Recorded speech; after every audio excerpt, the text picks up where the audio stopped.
feeling a little better. So I'm going to go back to, well, you know from the title, Little Men. I don't know how much I'll read because I've got to read on the banks of Plum Creek too, though. But let's see. I said, a pepper pot, answered Ned, giving Nan a nut meat with a tantalizing laugh that made Tommy feel as if he would like to bounce up like a hot chestnut and hit somebody. Seeing that ill humor was getting the best of the small supply of wit in the company, Franz cast himself into the breach again. Let's make a law that the first person who comes into the room shall tell us a story, no matter who it is. He must do it, and it will be fun to see who comes first. The others agreed and did not have to wait long for a heavy step soon came clumping through the hall, and Silas appeared. Bearing an armful of wood, he was greeted by a general shout and stood staring about him with a bewildered grin on his big red face, till Franz explained the joke. "Sho, I can't tell a story," he said, putting down his load and preparing to leave the room. But the boys fell upon him, forced him into a seat, and held him there laughing and clamoring for their story, till the good-natured giant was overpowered. "I don't know but just one story, and that's about a horse," he said, much flattered by the reception he received.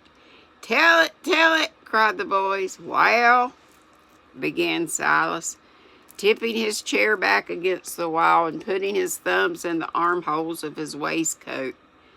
"I jined a cavalry regiment during the war and see a considerable amount of fighting. My horse Major was a frustrate animal, and I was as fond on him as if he'd been a human critter. He warn't harnsome, but he was the best-tempered, steadiest, lovingest brute I ever see. Our first battle when we went into, he gave me a lesson that I didn't forget in a hurry, and I'll tell you how it was. It ain't no use trying to picture the noise and hurry and general hardness of a battle to you young fellers, for I ain't no words to do it in, but I'm free to confess that I got so sort of confused and upset at the fuss on it that I didn't know what I was about. We was ordered to charge and went ahead like good ones, never stopping to pick up them that went down in the scrimmage. I got a shot in the arm and was pitched out of the saddle, don't know how, but there I was, left behind, with 2 or 3 others dead and wounded, for the rest went on, as I say. Well, I picked up myself and looked round for Major, feeling as if I'd had about enough for that spell. I didn't see him nowhere, and I was kinder walking back to camp when I heard a whinny that sounded natural. I looked round, and there was Major, stopping for me a long way off and looking as if he didn't understand while I was loitering behind. I whistled, and he trotted up to me as I'd trained him to do. I mounted as well as I could with my left arm bleeding, and I was for going on to camp, for I declare I was as sick and wimbly as a woman. Folks often do in their first battle, but no, sir. Major was the braver of the two, and he wouldn't go, not a peg. He just reared up and danced and snorted and acted as if the smell of powder and the noise had drove him half wild. I done my best, but he wouldn't give in, so I did. And what do you think that plucky brute done? He wheeled slap around and galloped back like a hurricane right into the thickest of the scrimmage. "Good for him," cried Dan excitedly, while the other boys forgot apples and nuts in their interest. "I wish I may die if I warn't ashamed of myself," continued Silas, warming up at the recollection of that day. "I was mad as a hornet, and I forgot my wound and just pitched in, rampaging all round like fury till there come a shell into the midst of us, and in busting knocked a lot of us flat. I didn't know nothing for a spell, and when I come to, the fight was over just there, and I found myself a-layin' by a wall of poor Major, 'longside alongside was wounded than I was. My leg was broke, and I had a ball in my shoulder, but he fell. Poor old feller was all tore up inside with a piece of that blasted shell. "Oh, Silas, what did you do?" cried Nan, pressing close to him with a face full of eager sympathy and interest. "I dragged myself nigher and tried to stop the bleeding with such rags as I could tear off me with one hand, but it warn't no use, and he lay moaning with horrid pain and looking at me with them loving eyes of his, till I thought I couldn't bear it. I give him all the help I could, and when the sun got hotter and hotter and he began to lap out his tongue, I tried to get to a brook that was a good piece away, but I couldn't do it, being stiff and faint, so I give it up and fanned him with my hat. Now you listen to this, and when you hear folks coming down on the Rebs, you just remember what one of 'em did and give him credit of it. I poor feller, it says I, but I guess it means one. Poor feller in gray, laid not fur off, shot through the lungs and dying fast. I offered him my handkerchief to keep the sun off his face, and he thanked me kindly. For in such times as that, men don't stop to think on which side they belong, but just buckle to and help one another. When he set me mourning over Major and trying to ease his pain, he looked up with his face all damp and white with suffering, and says he, 'There's water in my canteen, take it, for it can't help me,' and he flung it to me. I couldn't have took it if I hadn't had a little brandy in a pocket flask. I made him drink it. It done him good, and I felt as much set up as if I'd drunk it myself. It's surprising the good such little things do folks sometimes." And Silas paused as if he felt again the comfort of that moment when he and his enemy forgot their feud and helped one another like brothers. "Tell about Major," cried the boys, impatient for the catastrophe. I poured the water over his poor panting tongue, and if ever a dumb critter looked grateful, he did then. But it warn't of much use, for the dreadful wound kept on a-tormenting him till I couldn't bear it any longer. It was hard, but I done it in mercy, and I know he forgive me. "What did you do?" asked Emil, as Silas stopped abruptly with a loud "Hem," and a look in his rough face that made Daisy go and stand by him with her little hand on his knee. "And what do you think he did?" "Put an animal out of their misery." "I shot him." Quite a thrill went through the listeners as Silas said that, for Major seemed a hero in their eyes, and his tragic end roused all their sympathy. "Yes, I shot him and put him out of his misery. I patted him first and said, 'Goodbye.' Then I laid his head easy on the grass, give a last look into his loving eyes, and sent a bullet through his head. He hardly stirred, I aimed so true, and when I seen him quite still with no more moaning and pain, I was glad. And yet, well, I don't know, as I needed be ashamed on I'd just put my arms round his neck and boo-hooed like a great baby. Sho, I don't know why I was such a fool."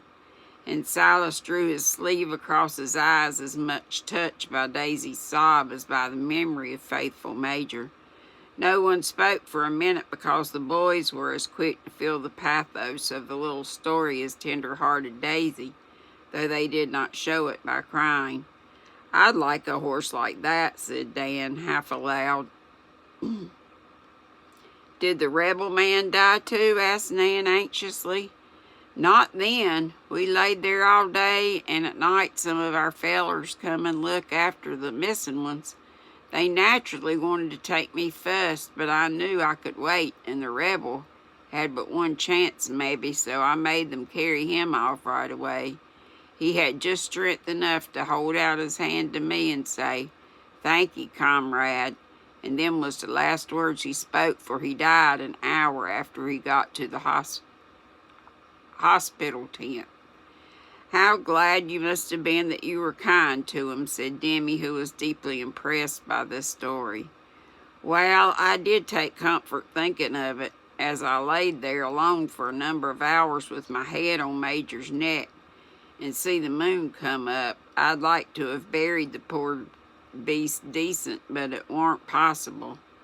So I cut off a bit of his mane, and I've kept it ever since. Want to see it, sissy?"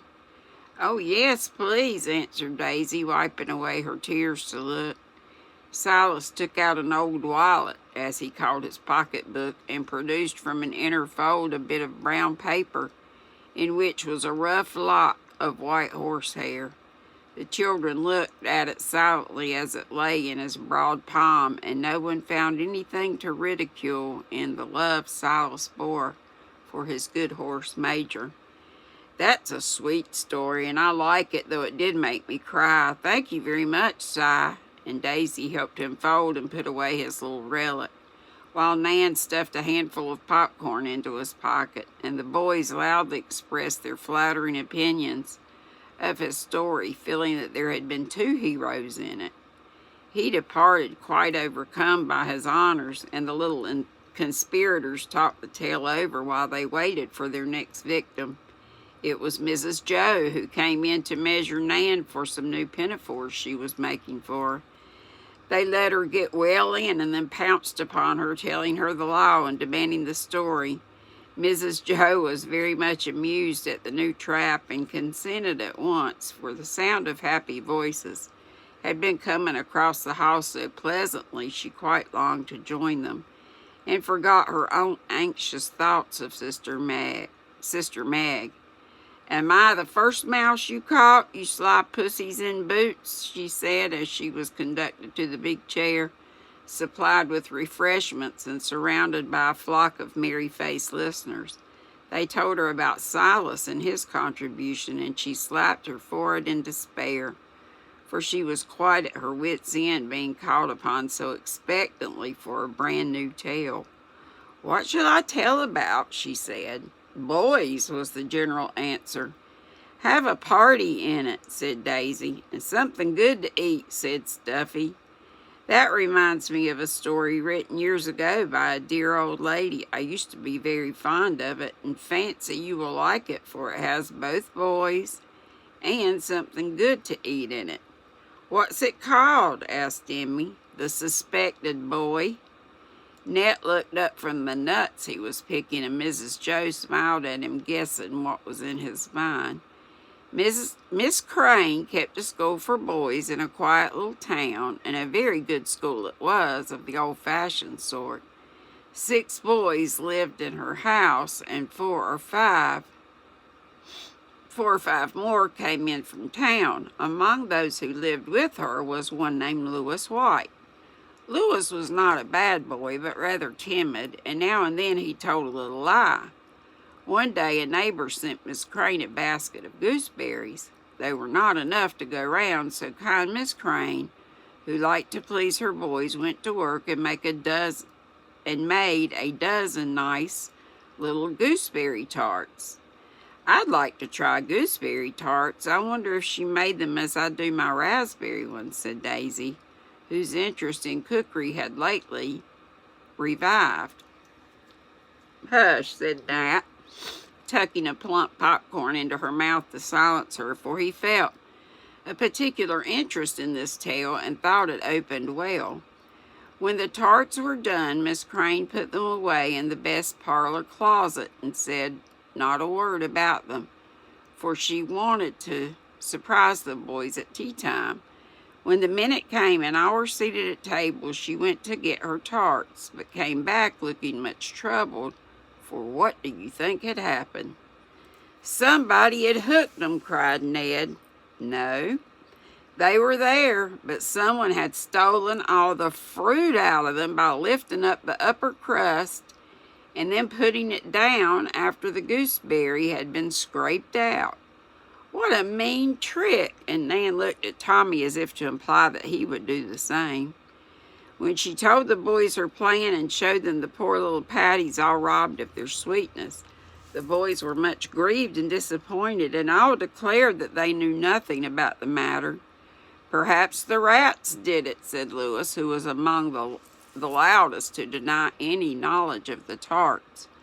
"No rats would have No, rats would have nibbled, crust and all, and never lifted it up and scooped out the fruit. Hands did that, said Miss Crane, who was more troubled about the lie that someone must have told than about her lost patties. Well, they had supper and went to bed, but in the night Miss Crane heard someone groaning, and going to see who it was, she found Louis in great pain. He had evidently eaten something that disagreed with him, and was so sick that Miss Crane was alarmed and was going to send for the doctor when Louis moaned out, "It's the gooseberries. I ate them, and I must tell before I die," for the thought of a doctor frightened him. "If that is all, I'll give you an emetic, and you will soon get over it," said Miss Crane. And I may have messed that up, but I guess it's something to work him out.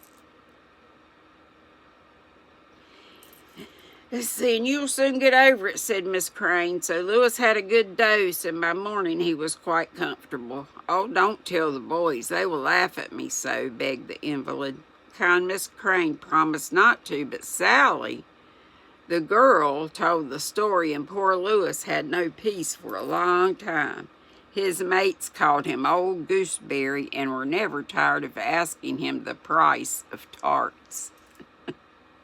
And I'll stop there. And we'll still be on chapter 20, but I thought I would read at least a little bit more.